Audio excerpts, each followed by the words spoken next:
ইরানের সাথে চলমান যুদ্ধ মার্কিন প্রেসিডেন্ট ডোনাল্ড ট্রাম্পের জনপ্রিয়তায় বড় ধরনের ধস নামিয়েছে। রয়টার্সের জরিপে দেখা গেছে মাত্র ৩১% মার্কিন নাগরিক বর্তমানে এই যুদ্ধকে সমর্থন করছেন। একই সঙ্গে প্রেসিডেন্ট হিসেবে ট্রাম্পের কাজের প্রতি সমর্থন নেমে এসেছে মাত্র ৩৩%, যা তার ২ মেয়াদের মধ্যে সর্বনিম্ন। গত ২৪ আগস্ট প্রকাশিত ইসরায়েলের সংবাদ মাধ্যম দ্য টাইমস অব ইসরায়েলের প্রতিবেদন অনুযায়ী মার্চ মাসে যেখানে যুদ্ধের প্রতি সমর্থন ছিল ৩৭%, আগস্টে তা ৩১% নেমে এসেছে। এমনকি রিপাবলিকান ভোটারদের মধ্যেও সমর্থন ৭৭% থেকে কমে ৬৯% দাঁড়িয়েছে। ১,২১৫ জন মার্কিন প্রাপ্তবয়স্ক নাগরিকের উপর চালানো এই জরিপে দেখা যায় ৮৩% মানুষই মনে করছেন এই যুদ্ধ দীর্ঘ সময় ধরে চলবে। লোডশেডিং কিংবা ঘরের বাইরের তীব্র গরমে ওয়ালটন রিচার্জেবল ফ্যান থাকলে থাকবে শুধু বাতাস আর বাতাস। যুদ্ধের সরাসরি নেতিবাচক প্রভাব পড়েছে মার্কিন অর্থনীতিতে। কাতার ভিত্তিক আন্তর্জাতিক সংবাদ মাধ্যম আল জাজিরার তথ্যমতে ফেব্রুয়ারিতে যুদ্ধ শুরুর আগের তুলনায় যুক্তরাষ্ট্রে পেট্রোলের দাম প্রতি গ্যালনে $১ বেশি বেড়ে গেছে।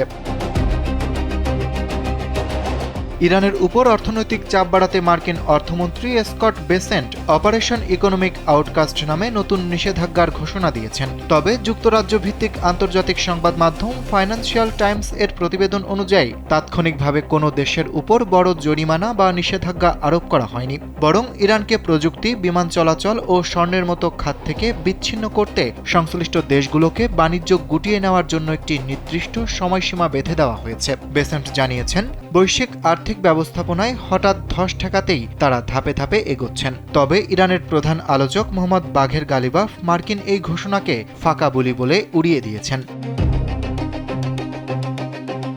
বিশ্লেষকদের মতে মূল্যস্ফীতি নিয়ন্ত্রণ ও দীর্ঘমেয়াদী যুদ্ধ এড়ানোর প্রতিশ্রুতি দিয়ে ক্ষমতায় আসা ট্রাম্প প্রশাসনের জন্য বর্তমান পরিস্থিতি বেশ জটিল। সামনেই ৩ নভেম্বরের মধ্যবর্তী নির্বাচন। বর্তমান প্রেক্ষাপটে কংগ্রেস নির্বাচনে নিরপেক্ষ ভোটাররা রিপাবলিকানদের ১৯%-এর চেয়ে ডেমোক্র্যাটদের ৩৩%-এর দিকেই বেশি ঝুঁকছেন বলে জরিপে উঠে এসেছে।